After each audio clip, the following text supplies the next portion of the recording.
A National Geographic article published February 10, 2014, entitled, "Domesticated Camels Come to Israel in 930 BC, Centuries Later Than Bible Says." This article states, quote, "Newly published research by two archaeologists at Tel Aviv University in Israel shows that camels weren't domesticated in the eastern Mediterranean until the 10th century BC, several centuries after the time they appear in the Bible. While there are conflicting theories about when the Bible was composed, the recent research suggests it was written much later than the events it describes. This supports earlier studies that have challenged the Bible's veracity as a historic document. The biblical angle wasn't the focus of the research, though, just an after-the-fact observation." End quote.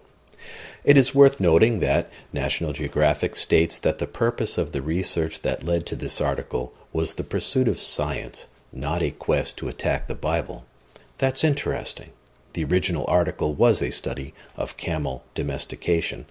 Why then is this article written, unless it is to point out something else?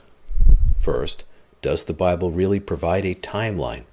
We can answer that question with information provided in the article itself.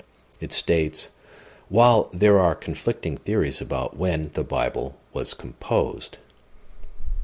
Well, that's true. A person does have to rely on theories when it comes to absolute dates and events which are depicted in the Bible. Why? Because the Bible does not provide a timeline. People are left to their own devices to provide a historic timeline by matching these events to their calendar. Every individual who reads the Bible may speculate about whether an event occurred or when it may have occurred.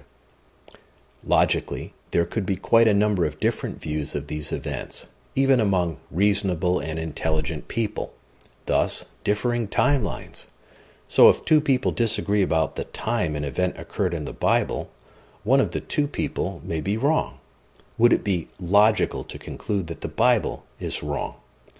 The Bible does not provide these timelines, so we have to ask, who provided the timeline that was used in this study? Was it the Tel Aviv University? Was it National Geographic? But certainly they provided their own timeline. It doesn't really matter. If their timeline was wrong, that would mean that they were wrong and not the Bible.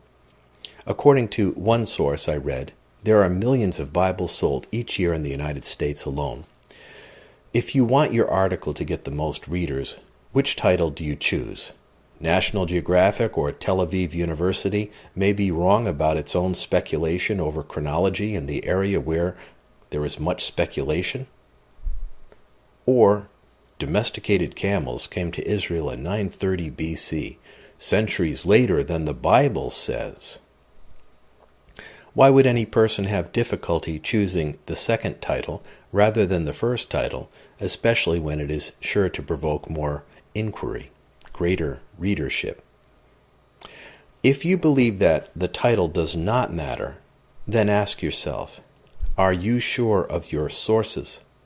Could your sources be biased? Does accuracy matter in scientific inquiry? Is National Geographic really a scientific journal?